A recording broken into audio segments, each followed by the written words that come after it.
Bom dia a todos. Agora o microfone está a funcionar. Agora sim. Bom dia a todos.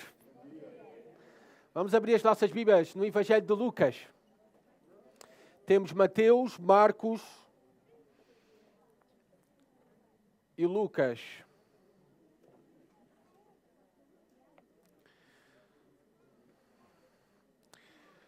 O título do sermão para esta manhã, para as nossas crianças que têm a folha de apoio ao sermão, para acompanharem o sermão também e guardarem o ensino da palavra de Deus no seu coração, o título, crianças, é o seguinte: Maravilhados com a ressurreição.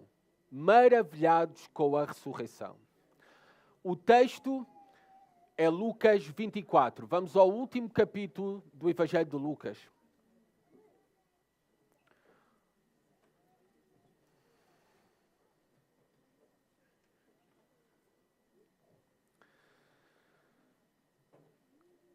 Nos reunimos nesta manhã para fazer memória e celebrar o acontecimento mais extraordinário de todos.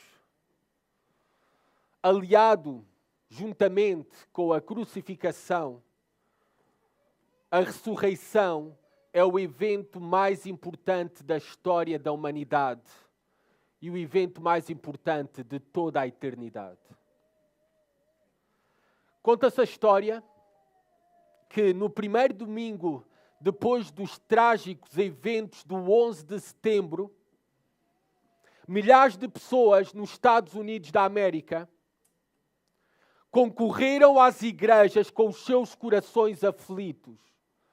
As igrejas ficaram cheias nesse domingo.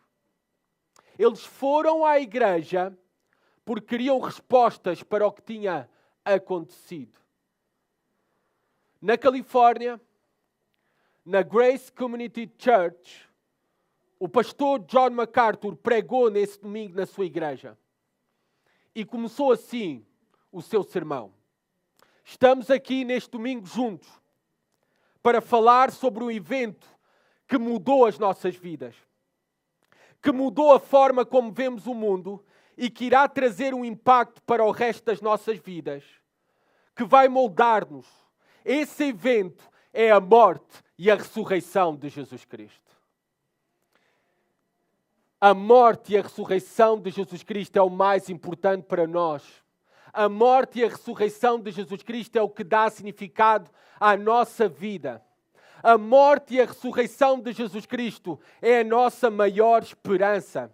A morte e a ressurreição de Jesus Cristo é o que verdadeiramente pode transformar as nossas vidas e criar um grande impacto nas nossas almas, independentemente do que aconteça neste mundo. Independentemente do que aconteça nas nossas vidas.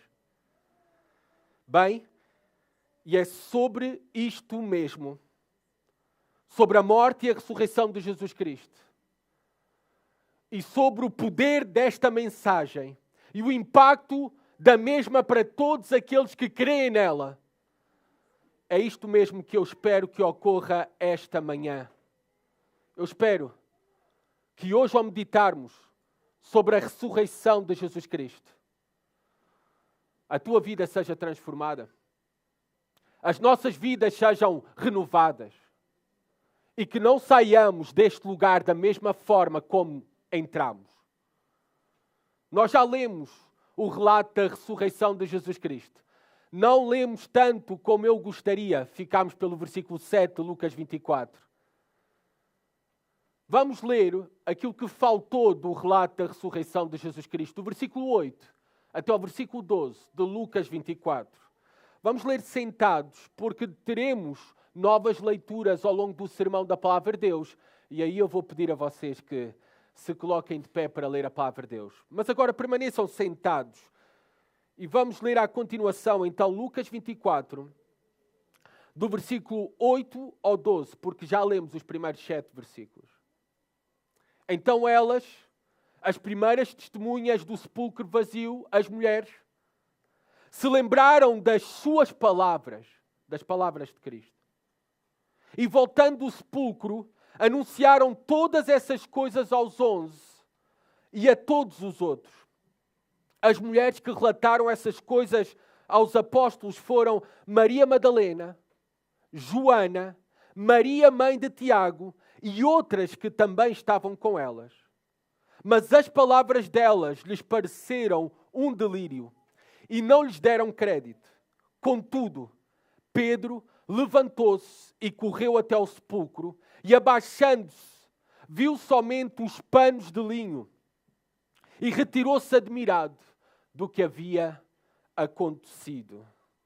Primeiramente, então, olhemos para a ressurreição de Jesus Cristo.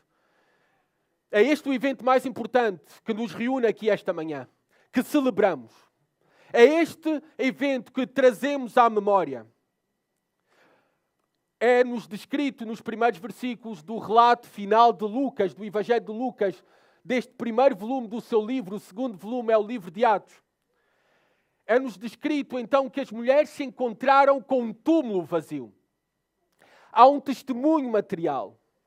Há uma prova física, ou provas físicas, da ressurreição de Jesus Cristo.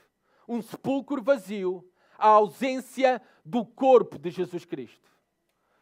Em 2019, eu tive a oportunidade de visitar o local que se diz que é o local do sepulcro de Jesus. Obviamente, não há como ter a certeza que é esse o local. E muito provavelmente, não é esse o local exato no qual o nosso Senhor Jesus Cristo foi sepultado. Mas vocês sabem, pela tradição cristã, é esse o local onde tu podes visitar o sepulcro e o sepulcro está vazio.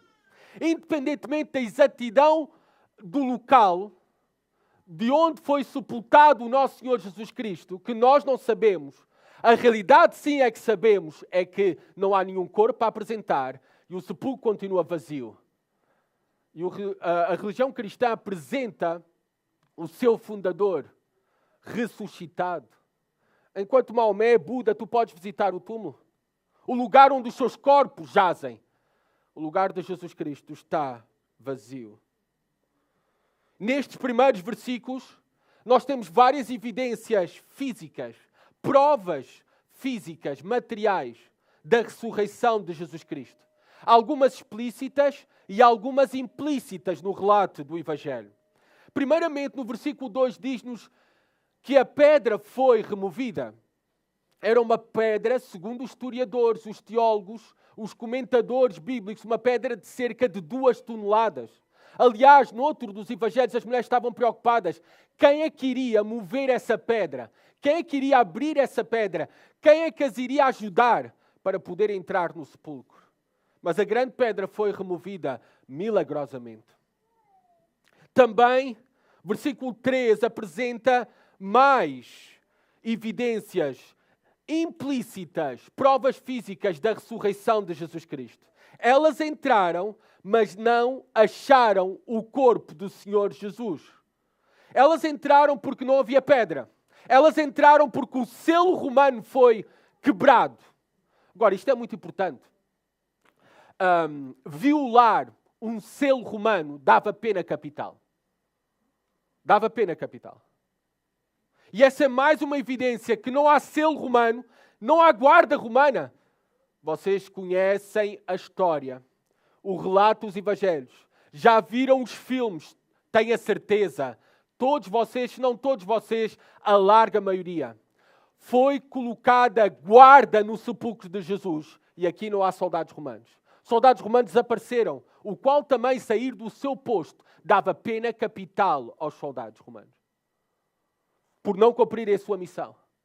Várias provas físicas da ressurreição de Jesus Cristo.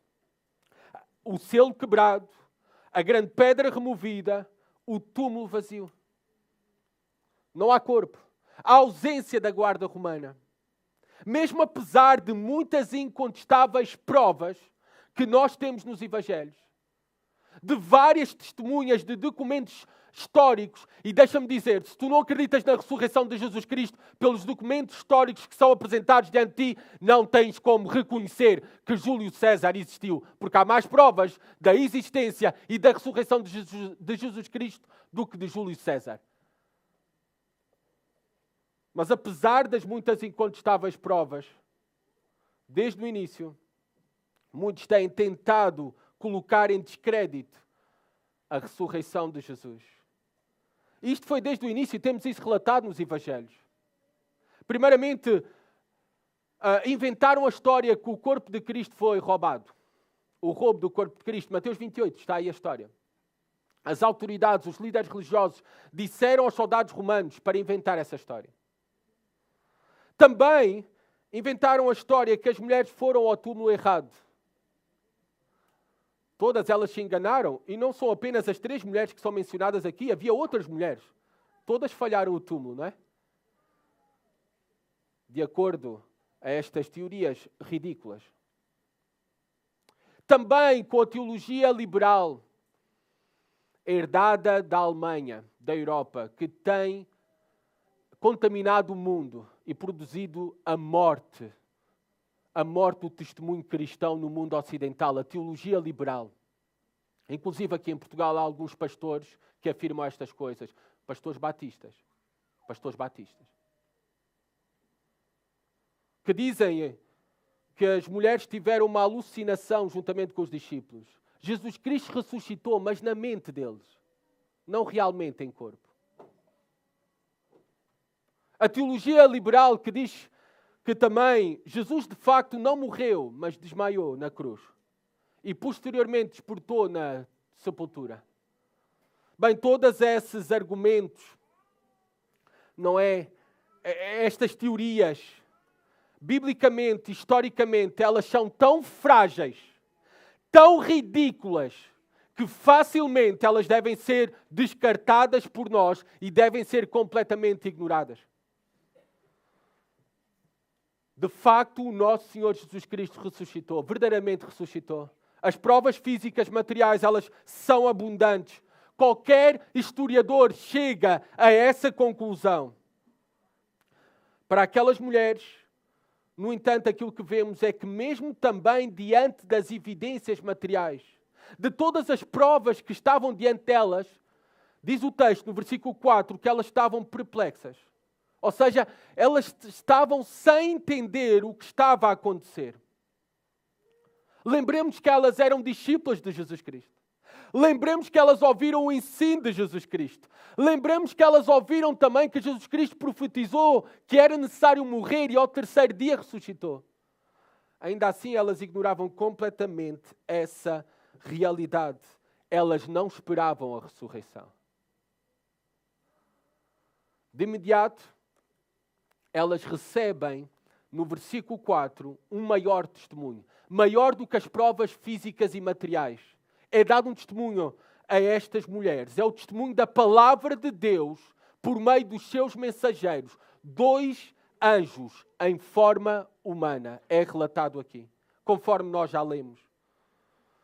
Reparem como os anjos confrontam aquelas mulheres, a incredulidade daquelas mulheres, as dúvidas daquelas mulheres, o esquecimento, a ignorância daquelas mulheres em relação à palavra, profecia e promessas de Jesus Cristo e das Escrituras.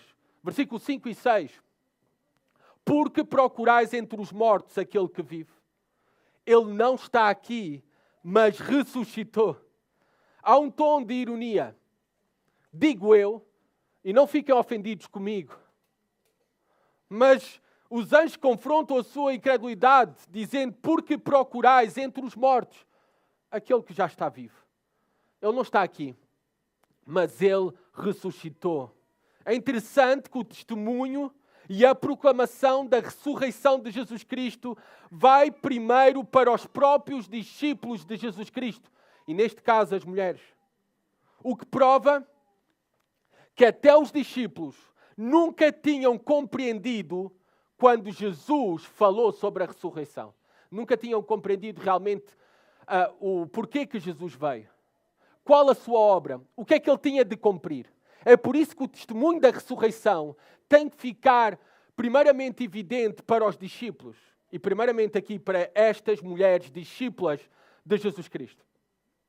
Reparem que os anjos, em vez de apontarem para as provas físicas e materiais, que nós gostamos muito, os humanos, os anjos não se focam nas provas físicas e materiais, apontam para as Escrituras, para a palavra de Deus. As mesmas Escrituras que nós temos nas nossas mãos. As mesmas escrituras que vocês estão a ouvir esta manhã. O testemunho do próprio Cristo.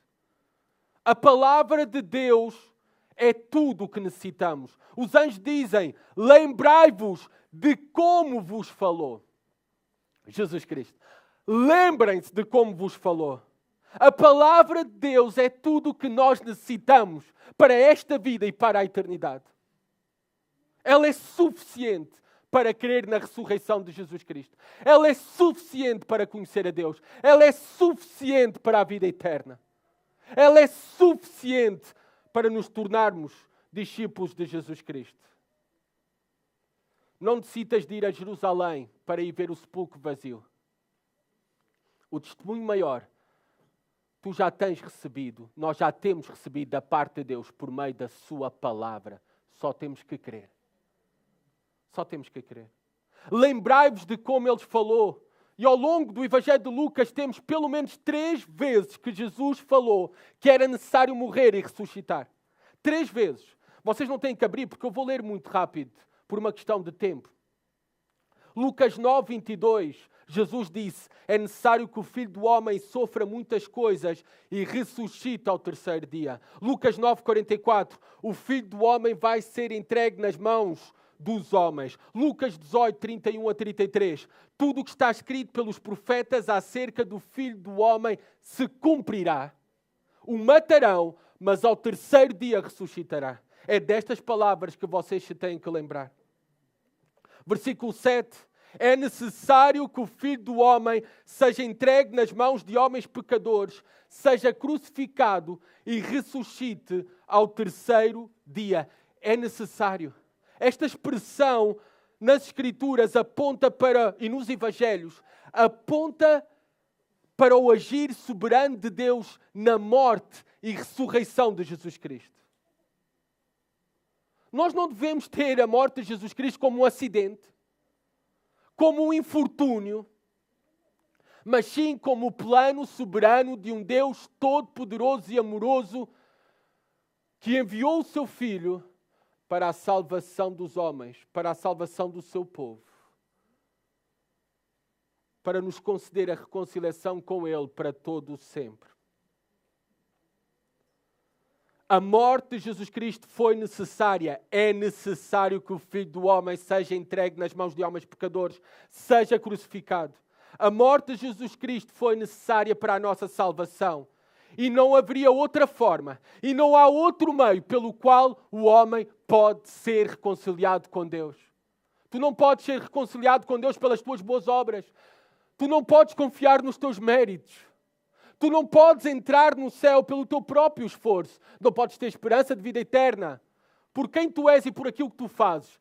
A tua única esperança, a minha única esperança, tem que residir na morte de Jesus Cristo.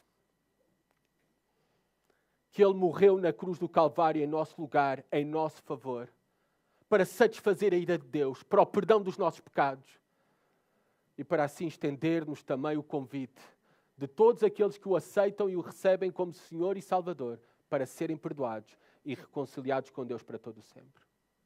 Não há outra forma de ser salvo. Não haveria outra forma. É por isso que a Páscoa é tão importante.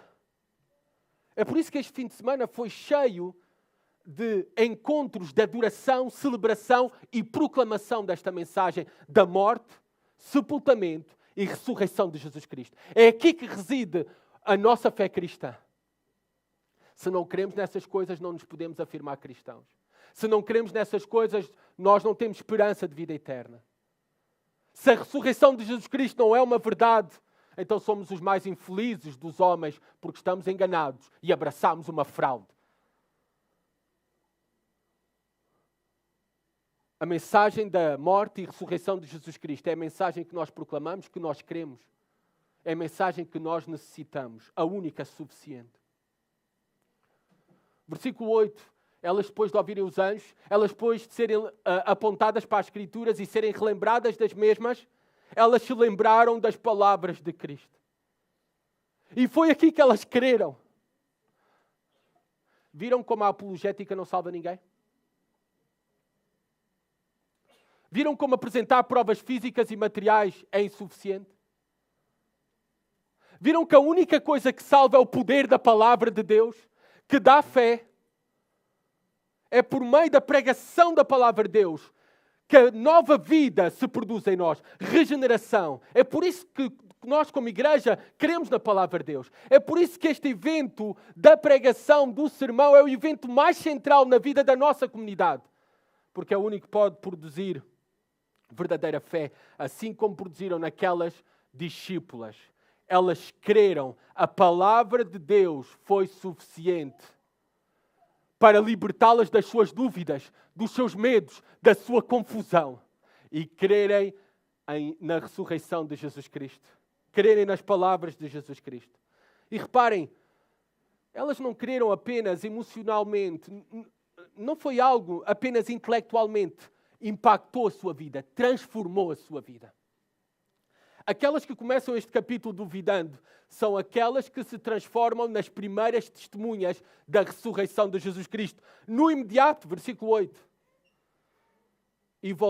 Versículo 9, peço desculpa. E voltando do sepulcro, anunciaram todas essas coisas aos 11 e a todos os outros. No imediato, elas correram para anunciar, para darem testemunho daquilo que tinham visto e ouvido. Elas foram as primeiras que celebraram a ressurreição. Elas foram as primeiras impactadas pela ressurreição de Jesus Cristo. Estas mulheres, os seus nomes nós conhecemos de algumas, de 3. Há outras que não conhecemos, a Escritura não diz. Mas repara, foi mencionada aqui Maria Madalena. Nós sabemos que foi aquela que Jesus expulsou 7 demónios dela. Ela tornou-se uma seguidora fiel de Jesus. Ela esteve presente na crucificação, no sepultamento e na ressurreição. Quando todos os discípulos o abandonaram, Maria Madalena estava lá. Joana, também aqui mencionada. Ela é mencionada em Lucas capítulo 8, versículo 13. Era esposa de Cusa, administrador de Herodes Antipas. Era uma mulher de posição social elevada, que ajudava a sustentar o ministério de Jesus Cristo com os seus bens. Maria, mãe de Tiago. Provavelmente aqui é mãe de Tiago, o menor, um dos 12 apóstolos. Também chamada de Maria de Clopas, em João, capítulo 19, versículo 25. Possivelmente cunhada de Maria, mãe de Jesus. E outras mulheres, diz aqui o texto, elas foram as primeiras a testemunharem da ressurreição. E elas foram as primeiras a se tornarem testemunhas para outros da ressurreição de Jesus Cristo. Que grande privilégio. Mas nós vemos, no versículo 11, que o seu testemunho foi rejeitado. As tinham como loucas, em delírio, com alucinações, em psicose. Os discípulos. Aqueles que caminharam com Jesus 3 anos. Aqueles que ouviram a palavra de Deus repetidamente. Resistiam a crer.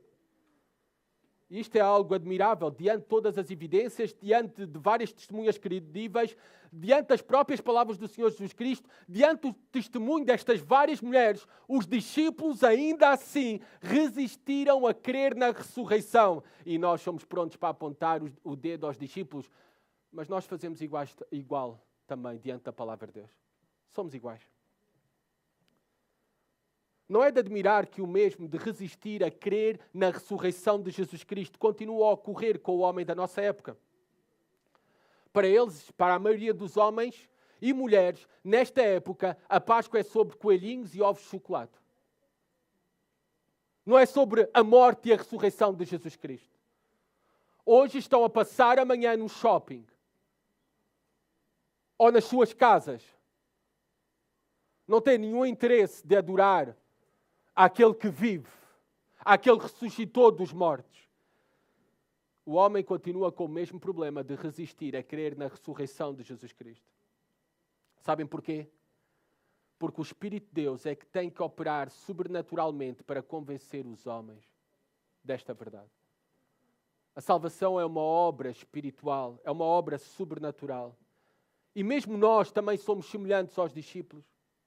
Mesmo nós, aqueles que já nascemos de novo, já temos um novo coração, temos uma profissão de fé na morte e ressurreição de Jesus Cristo.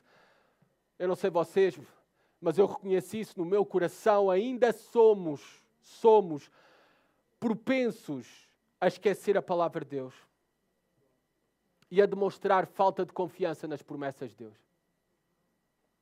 Somos iguais. Somos feitos do mesmo pó, da mesma matéria.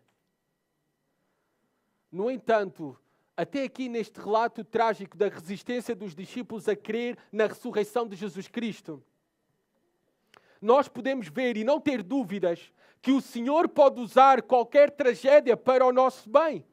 Pois até vemos esta resistência, esta incredulidade inicial dos discípulos, nós vemos depois a transformação que ocorreu neles. E é mais uma das provas para nós, se ocorreu essa transformação de incredulidade a estarem dispostos a entregar a sua vida por esta mensagem, a mensagem da morte e da ressurreição de Jesus Cristo. Aí vemos que verdadeiramente a ressurreição ocorreu, que eles viram, que são testemunhas oculares. Algo aconteceu. É o que vemos à continuação de Lucas 24. Até aqui nós temos um sepulcro vazio. Há provas materiais muito convincentes. Temos o testemunho das Escrituras. Até aqui.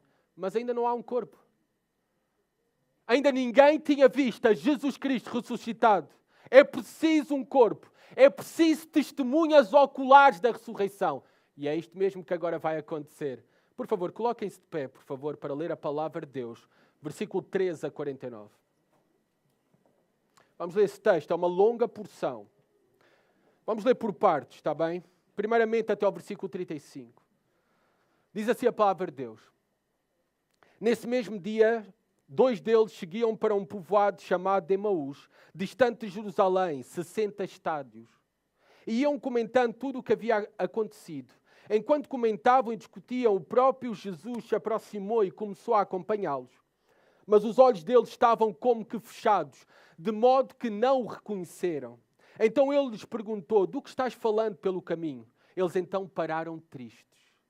E um deles, chamado Cleopas, respondeu, és tu o único visitante em Jerusalém que não soube das coisas que ali aconteceram nestes últimos dias? Ele lhes perguntou, quais?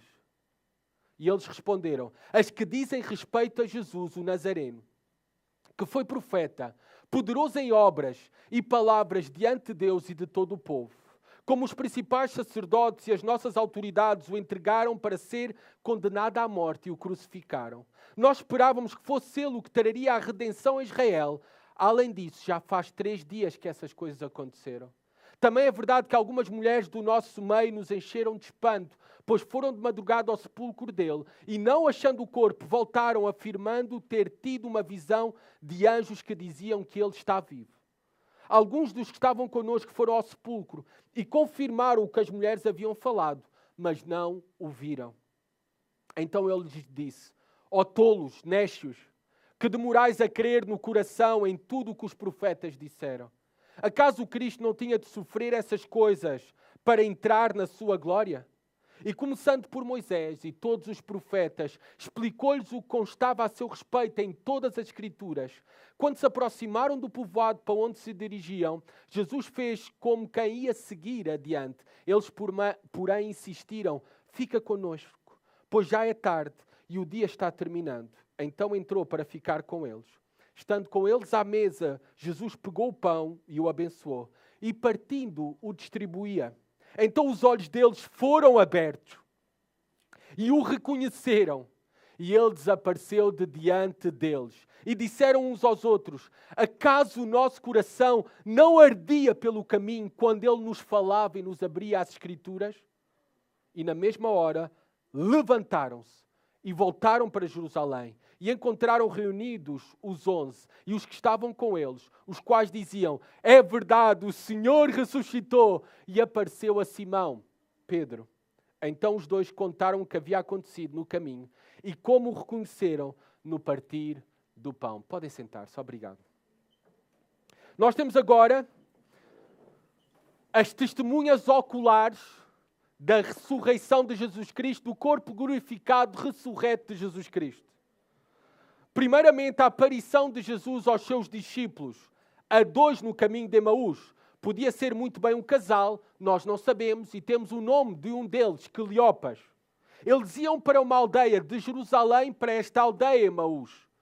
De acordo à distância que está aqui nas nossas Bíblias, ou pelo menos na minha tradução de 60 estádios, era uma aldeia bem próxima, cerca de 11 quilómetros.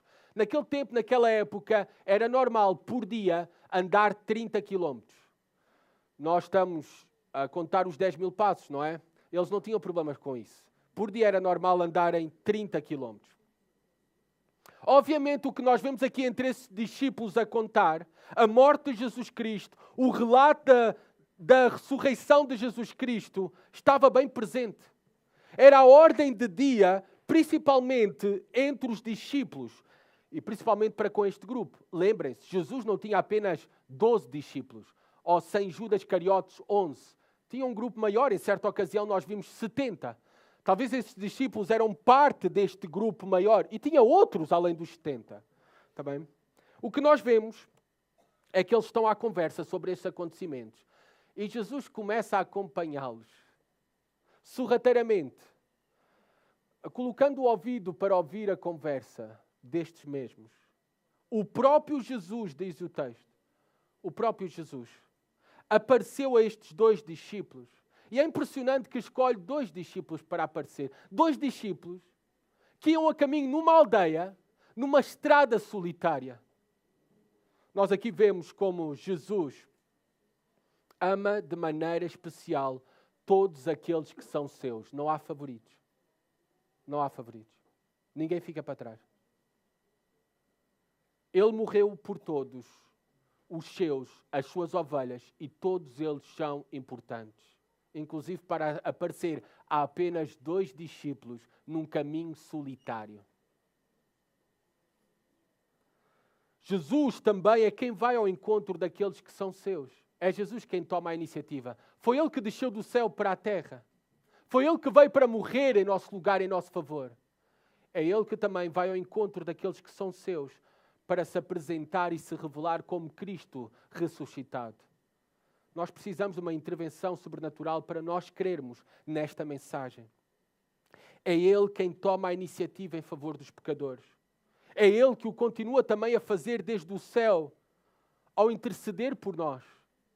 É Ele que continua desde o céu agora a preparar morada para nós. Tudo na nossa salvação depende dEle. Ele é a fonte e Ele é o sustento da nossa salvação. Reparem, o versículo 16 diz que apesar do próprio Jesus se ter aproximado deles e eles estarem presentes com Jesus, eles não conseguiam reconhecer que Ele era Jesus Cristo. Isto nós sabemos porque podemos ter uma melhor explicação porque é que eles não conseguiam entender que era Jesus Cristo, o ressuscitado. Ao longo deste capítulo também vamos ver quando Jesus aparece diante dos 11 e diante dos outros discípulos que estavam ali com os 11, eles também pensavam que estavam a ver um fantasma, um espírito. Eles não conseguiram reconhecer logo. Porquê? Porque o corpo glorificado de Jesus tem uma continuidade. Por isso é que ele diz, toquem as minhas mãos, toquem os meus pés. Há uma continuidade, mas também há uma descontinuidade. Marcos 16 diz que ele estava em outra forma. Nós não sabemos que forma é essa, nem sabemos como será esse corpo glorificado. Esse corpo glorificado que Jesus Cristo recebeu e que nós iremos receber também. É por isso que eles não o reconhecem. E claro, para o facto também que Deus ainda não tinha aberto os seus olhos para o reconhecerem. Lembrem-se, para vermos, compreendermos e crermos em Jesus Cristo ressuscitado, Deus tem que intervir primeiro. Deus tem que intervir primeiro. Deus tem que abrir os nossos olhos. Deus tem que mostrar a nossa glória. E é o meu desejo que Deus mostre esta manhã a glória do Cristo ressuscitado diante dos teus olhos, da tua alma. E tu possas compreender e crer de todo o teu coração nele. Versículo 17. Ele mete conversa com eles, sem ainda revelar a sua verdadeira identidade. Ele começa por convencê-los de todas as coisas nós vemos por meio das Escrituras.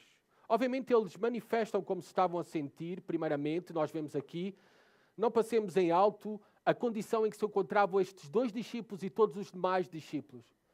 O seu Salvador tinha morrido. O seu mestre. O seu profeta.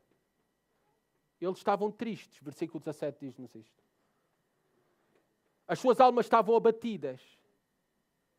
E aqui vemos também a consideração e como eles olhavam para Jesus Cristo. No versículo 18 a 21, eles relatam a vida de Jesus Cristo. Eles relatam a morte de Jesus Cristo. Eles relatam a crucificação de Jesus Cristo. Eles relatam quem foi responsável pela mesma, as autoridades religiosas. Não foram os romanos. Os romanos foi apenas o meio. Eles relatam também o sepultamento de Jesus Cristo. E com as seguintes palavras, eles dizem o seguinte: nós esperávamos que fosse Ele o que traria a redenção, a libertação a Israel. Nós esperávamos que fosse Ele. Eles tinham a Jesus Cristo como um grande profeta. Reparem o versículo 19. Jesus o Nazareno, que foi profeta, poderoso em obras e palavras, diante de Deus e de todo o povo. É interessante que a primeira característica que eles apontam de Jesus Cristo é como profeta. Alguém que anuncia a veracidade da palavra de Deus. Mas mesmo assim, eles nunca compreenderam o que ele tinha profetizado sobre a necessidade da sua morte e ressurreição. Nunca tinham compreendido até aqui. Nunca tinham compreendido. E sem compreender a necessidade da sua morte e ressurreição, nós perdemos o principal. Da palavra de Deus, da mensagem de Deus, do Evangelho para nós. E esta manhã tu não podes perder o principal. Esta manhã nós não podemos perder o foco daquilo que verdadeiramente nós celebramos na Páscoa. É a morte e a ressurreição de Jesus Cristo. E tudo aquilo que as mesmas, a morte e a ressurreição, conquistaram para nós. Não podemos perder o principal. Eles perdiam. Eles estavam a chutar ao lado. Eles esperavam, falam aqui de uma redenção, de uma libertação a Israel. Eles aguardavam uma redenção, uma salvação, libertação nacional dos romanos. Não pessoal. Uma libertação nacional e não pessoal. Uma redenção material do domínio dos romanos. Mas não uma redenção espiritual das suas almas. E essa é a maior necessidade. Essa é a maior necessidade. Por isso é que foi necessário Jesus Cristo morrer. E por isso é que foi necessário o seu sacrifício ser provado diante de nós por meio da ressurreição. Para sabermos que o seu sacrifício foi aceito. E que o nosso Salvador vive. E que com Ele podemos ter vida também eterna. Versículo 22 a 24, eles relatam também os testemunhos oculares da ressurreição de Jesus Cristo. Porque eles já estavam a ouvir esses testemunhos das mulheres. A voz já tinha percorrido os discípulos, Jerusalém. Mas mesmo assim eles ainda permaneciam na sua confusão e incredulidade com tudo o sucedido. Até que versículo 25, Jesus Cristo confronta a sua incredulidade. Reparem, ó tolos, nécios, que demorais a crer no coração em tudo o que os profetas disseram. Este era o problema principal deles. Era não crer na palavra de Deus. Os profetas, os escritos, os salmos, Isaías 53, Salmo 16, Salmo 22. Não criam. Esse é o problema principal do homem. É não crer na palavra de Deus. A nossa maior necessidade não é de provas físicas e materiais. A nossa maior necessidade é crer na palavra de Deus. Ela é a única que nos pode dar salvação. A fé em Jesus Cristo e na sua palavra. Jesus Cristo confronta isso mesmo. Versículo 26 e 27. Reparem como aqui Jesus diz: novamente era necessário. Ou como está na minha tradução, não tinha de acontecer estas coisas. A morte e a ressurreição. Reparem como Cristo aponta para as Escrituras sobre a verdade da necessidade da sua morte e ressurreição. Versículo 27, e começando por Moisés e todos os profetas, explicou o que constava a seu respeito em todas as Escrituras. A palavra de Deus é o melhor remédio para a nossa incredulidade. A fé vem pelo ouvir e o ouvir pela palavra de Deus. E esta é a minha esperança esta manhã, enquanto eu estou a pregar a palavra de Deus, que Deus te dê fé por meio da sua palavra e possas ter vida. Reparemos como Cristo também lidou com a sua morte. Era necessário. Ele não olhou para a sua morte como um acidente, uma tragédia, como um pobre coitado, mas como algo que tinha de sim ou sim de ocorrer. Foi para isso que ele veio. Ele nasceu para morrer. Foi para isso que ele veio. Reparem como Jesus se torna o grande pregador desta verdade. Versículo 27, por toda a Escritura, Moisés, os 5 primeiros livros da Bíblia, Gênesis, Êxodo, Levítico, Números, Deuteronômio, Moisés, escrito por Moisés, e todos os profetas que nós temos, o Antigo Testamento, Jesus Cristo foi por toda a Escritura apontando para Ele mesmo.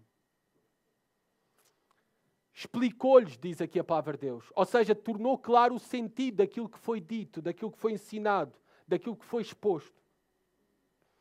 Jesus Cristo foi o primeiro grande pregador expositivo da palavra de Deus. E um pregador expositivo sequencial de todo o conselho de Deus. E este deve ser o alvo de todo o pregador e deve ser o alvo de todos aqueles que frequentam uma igreja. Ouvir todo o conselho de Deus e vendo sendo revelado no mesmo a glória de Cristo. Em cada sermão, em cada pregação. Isto deve ser para vocês, crianças, e para todos nós como adultos. Para as crianças, nós não queremos vos apontar para Davi, que matou Golias. Nós não queremos apontar para o herói Daniel. Nós não queremos apontar para Moisés, porque todos esses são heróis fracassados. Esses são os nossos heróis fracassados. O que nós queremos por meio das Escrituras e o que elas nos apontam é que nós necessitávamos, porque os nossos heróis, todos eles fracassaram. Mas o único que não fracassou foi Jesus Cristo. E por isso Ele é o nosso único Salvador. É Ele que nós temos que crer. É Ele a quem temos que adorar. As Escrituras apontam para Ele. Por isso o grande pregador Charles Spurgeon, ele disse o seguinte: onde quer que eu encontre um texto das Escrituras, eu faço uma linha reta para a cruz. E se não achar um caminho, eu faço um. Porque um sermão sem Cristo é como pão sem farinha, não é pão. É por isso que nos círculos reformados, de igrejas reformadas, o lema é: se o teu sermão não tem Cristo, então não pregaste o Evangelho. Cristo é o centro das Escrituras, logo Ele deve ser o centro de todo o sermão, de toda a pregação fiel. Na continuação, ele se senta, recebe um convite de hospitalidade, senta-se à mesa com os seus discípulos. E é nesse momento, quando ele parte o pão, abençoa o pão, que os olhos deles, reparem o versículo 31, os olhos dele foram abertos e o reconheceram. Os olhos deles foram abertos. Deus abriu os seus olhos. Deus os despertou para verem a glória do Cristo ressurreto. Amados, eu volto a repetir, só podemos ver quem é Jesus, compreendê-lo e crer de todo o nosso coração se os nossos olhos forem abertos. E eu desejo que Deus tenha misericórdia de ti, que possas ver a glória do Cristo ressurreto esta manhã. Eis os efeitos da palavra de Deus. Versículo 32. Reparem. E disseram uns aos outros: acaso o nosso coração não ardia pelo caminho, quando Ele nos falava e nos abria a Escritura? Nos ardia o coração, a alma. Este é o poder da palavra de Deus. Quando foi a última vez que tu ouvires um sermão e a palavra de Deus, o teu coração ardeu? Te consumiste por dentro. Tiveste a vontade de chegar à tua casa, correr e derramar-te em lágrimas, em confissão de pecado, em louvor, em adoração. Quando foi a última vez? Quando foi a última vez? Se não sentimos nada, há uma grande advertência para nós. Se não sentimos nada, é porque eventualmente aconteceu duas coisas. É porque nós não estamos a ouvir um sermão centrado na palavra de Deus, em Cristo Jesus, pelo poder do Evangelho. Ou então, porque tu não tens o Espírito de Deus. Mas uma dessas coisas aconteceu. Não sentir nada é somente uma característica dos mortos. Os vivos sentem. Ele continuou a ensinar as Escrituras, a abrir as Escrituras para ele. É o que diz o versículo 32. E reparem o que aconteceu. E na mesma hora, levantaram-se. O impacto de crer no Cristo ressurreto. O impacto de nascer de novo. O impacto de ser transformado por esta mensagem. Na mesma hora, foram anunciar que o Senhor ressuscitou. Depois das mulheres, mais 2 discípulos se tornam testemunhas com convicção da ressurreição. E é por isso que temos o texto de 36 a 49, que agora Jesus vai aparecer aos seus discípulos. Enquanto ainda falavam nisso, o próprio Jesus apareceu no meio deles e disse: paz seja convosco. Mas eles, assustados e com medo, pensaram que estavam vendo algum espírito. Ele, porém, lhes disse: porque estáis angustiados e porque surgem dúvidas em vosso coração? Olhai as minhas mãos e os meus pés, pois sou eu mesmo. Apalpai-me e vede, porque o espírito não tem carne nem ossos, como percebeis que eu tenho.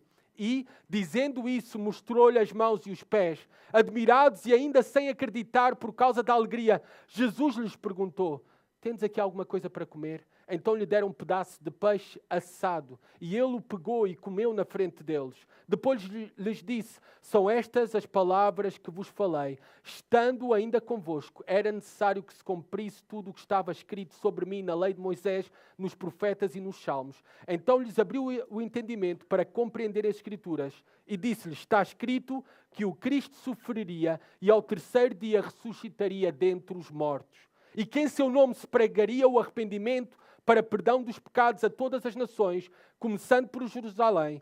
Vós sois testemunhas dessas coisas. Envio sobre vós a promessa de meu Pai, mas ficai na cidade até que do alto sejais revestidos do poder. Não é interessante ver aqui que agora aparece aos 11, aos apóstolos? Reparem, aqueles que o abandonaram no momento da sua maior necessidade. Um deles o negou 3 vezes com blasfémia, Pedro. As primeiras palavras que Jesus Cristo tem para eles é: paz seja convosco. Nenhuma crítica, nenhuma repreensão, apenas abundância de misericórdia, compaixão, bondade e amor. É este o nosso Senhor. Que amoroso Senhor e Salvador nós temos. Que misericordioso para com miseráveis pecadores como nós. Paz seja convosco. Nos lábios de Jesus não podemos olhar para esta expressão, paz seja convosco, como uma mera saudação. Porque Paulo vai dizer em Efésios capítulo 2, versículo 14, que Cristo é a nossa paz. Que Ele é a única fonte e meio para a nossa reconciliação com Deus e com o povo de Deus. De todos os povos fez um só povo. É isto que eu olho e celebro esta manhã, de ver aqui várias nações, etnias reunidas por meio da paz de Cristo. Eles não podiam acreditar no que estavam a ver, pensavam que era um fantasma que estava diante deles. Jesus Cristo sabia a situação em que estava a sua alma, abatida, angustiada, agitada, com dúvidas. Versículo 38, ele menciona isso mesmo. Ele é um Salvador que conhece a condição de cada um dos corações daqueles que são seus. Ele não é indiferente, ele não ignora, ele conhece o teu coração. Aquilo pelo qual tu estás a passar. As tuas dúvidas, os teus medos, as tuas crises, mesmo que ninguém conheça, Deus conhece. Deus está ali contigo em casa quando estás a chorar na almofada. O Senhor está a olhar para ti. O Senhor sabe a tua luta, o peso, a angústia. Ele conhece cada um dos seus. E Ele apresenta para eles algo que será transformador. E é o mesmo que é para nós. Novamente agora para eles, Ele apresenta as provas da ressurreição corpórea dele, materiais. As suas mãos, os seus pés, toquem. E se vocês ainda pensam que eu sou um espírito, então, por favor, deem-me um peixe assado para comer. Até os detalhes que Lucas dá-nos aqui. Ele comeu à frente deles para mostrar que Ele é o Deus homem para toda uma eternidade. Que Ele continua a ser carne e sangue por toda uma eternidade, mas carne e sangue glorificada. Essa será também a nossa realidade. Eles estavam admirados com tudo. sem acreditar, por causa da alegria, diz o versículo 41, e é estranho, não acreditavam por causa da alegria daquilo que estavam a ouvir e a ver. Nós temos uma expressão para isso, não é? É bom demais para ser verdade, não é? Esse era o sentimento dos discípulos. Era bom demais para ser verdade. E tal como fez com as mulheres primeiras provas físicas, agora vem o testemunho superior das Escrituras. Novamente, versículo 44 a 49, o Senhor usa as Escrituras para lhes abrir o entendimento, para compreenderem quem Ele é, a sua morte e a sua ressurreição. É o versículo 45 que diz isso mesmo. Então lhes abriu o entendimento para compreenderem as Escrituras. E disse-lhes, está escrito que o Cristo sofreria e ao terceiro dia ressuscitaria dentre os mortos. Nós dependemos do Espírito Santo para tudo. Para ver a Cristo, para entender a palavra de Cristo, para sermos suas testemunhas a todas as nações. O homem natural não consegue entender as coisas espirituais sem que primeiramente a sua cegueira espiritual seja curada e que o seu entendimento seja aberto de uma maneira sobrenatural, como o dos discípulos foi.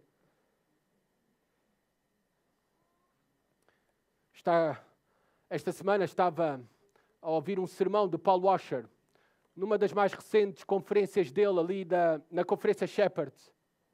E ele falando para os pastores, ele fala isso mesmo, a nossa pouca dependência do Espírito Santo, começando nos pastores e pregadores. Porque somos hábeis, estudiosos da Escritura, nos dedicamos horas e horas, mas quase sem nenhuma oração. Não dependendo do Espírito Santo. E Paulo Washer disse em certa altura no sermão, estavam ali mais de 3.000 pastores presencialmente a olhar para ele. Ele diz, é por isso que vocês pregam 3.000 sermões e só uma alma se converte, enquanto Pedro pregou um só sermão e 3.000 almas se converteram. O cristianismo é uma mensagem do poder do Espírito Santo, não é dos homens. Não podemos fazer esta obra na nossa própria força, nem crer, nem testemunhar, nem pregar na força da carne, mas unicamente no Espírito Santo, usando a palavra de Deus. É isso que nós somos, versículo 48 e 49. Ele diz que nós somos testemunhas. Vós sois testemunhas destas coisas. Vós têm que pregar a mensagem da morte e da ressurreição, a minha morte e a minha ressurreição. Versículo 47, reparem, e que em seu nome se pregaria o arrependimento para perdão dos pecados a todas as nações, começando por Jerusalém. Amados, nós conhecemos a ressurreição, é a nossa responsabilidade anunciá-la a este mundo. Não só como ontem nós estivemos a fazer, mas por onde andarmos. À nossa família, aos nossos filhos, aos nossos vizinhos, aos nossos amigos, aos nossos colegas de trabalho. Nós somos testemunhas dessas coisas. Temos que anunciar a todos, a todas as nações. A palavra para testemunhas aqui é a palavra mártis. A palavra que nós usamos para mártires. Temos de dar testemunho da morte e ressurreição de Cristo, mesmo que isso implique nós virarmos mártires. Eu sei que esta é uma realidade que nós no mundo ocidental não conhecemos e está longe de nós. Fomos comissionados para uma missão, mas reparem que não fomos abandonados nessa missão e não é para cumprirmos a mesma na força da nossa carne. Versículo 49, envio sobre vós a promessa de meu Pai. Que promessa é essa? Joel capítulo 2 fala dessa promessa. Deus derramará o seu Santo Espírito e profetizarão em meu nome, por meio do Espírito Santo. E terminamos com a ascensão de Jesus Cristo. Reparem versículos 50 a 53. Então os levou até Betânia e levantando as mãos os abençoou. E aconteceu que enquanto os abençoava, afastou-se deles e foi elevado ao céu. Depois de o adorar, eles voltaram com grande alegria para Jerusalém e estavam continuamente no templo, bendizendo a Deus. A ascensão de Jesus Cristo, olhando para os seus discípulos e abençoando, isso não é uma coisa pouca. Lembrem-se também das palavras do apóstolo Paulo. Ele vos abençoou com toda a sorte de bênçãos espirituais.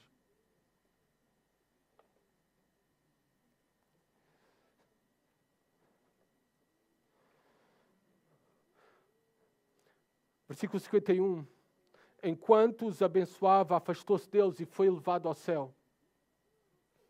Efésios 4, 9 e 10, o apóstolo Paulo também diz que aquele que desceu é o mesmo que subiu acima de todos os céus, a fim de que pudesse encher consigo mesmo em toda a parte todas as coisas. Aqui vemos o registro quando Cristo chegou no céu.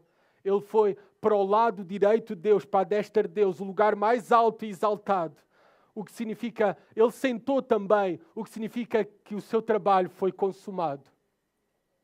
Ele foi para o céu para cumprir a sua promessa a nós. Ele foi para preparar-nos lugar. Ele foi para, como sumo sacerdote, interceder por nós no lugar santíssimo. E ele foi para o céu voltar para o seu lugar de glória para sentar-se no trono, porque Cristo já reina hoje.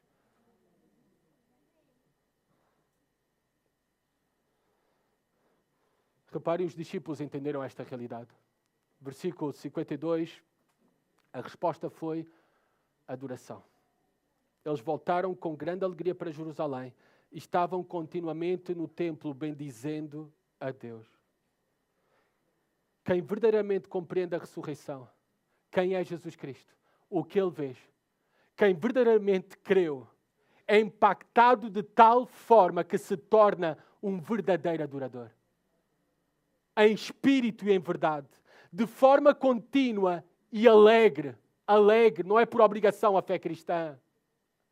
Não é para ganhar algo porque já ganhamos tudo em Cristo Jesus. É alegria estarmos aqui, é a nossa admiração por Ele, é o amor, é a adoração, é genuína.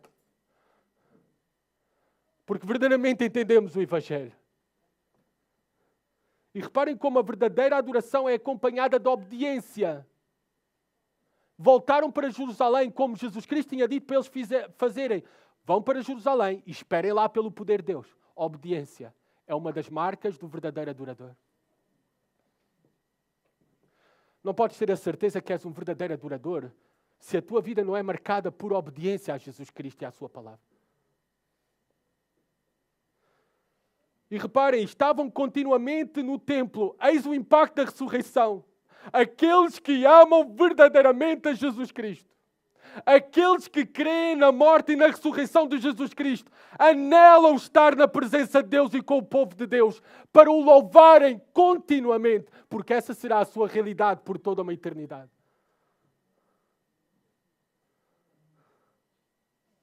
Que nós possamos examinar o nosso coração. Se verdadeiramente a ressurreição de Jesus Cristo traz esse impacto nas nossas vidas e almas. Lucas termina o seu Evangelho.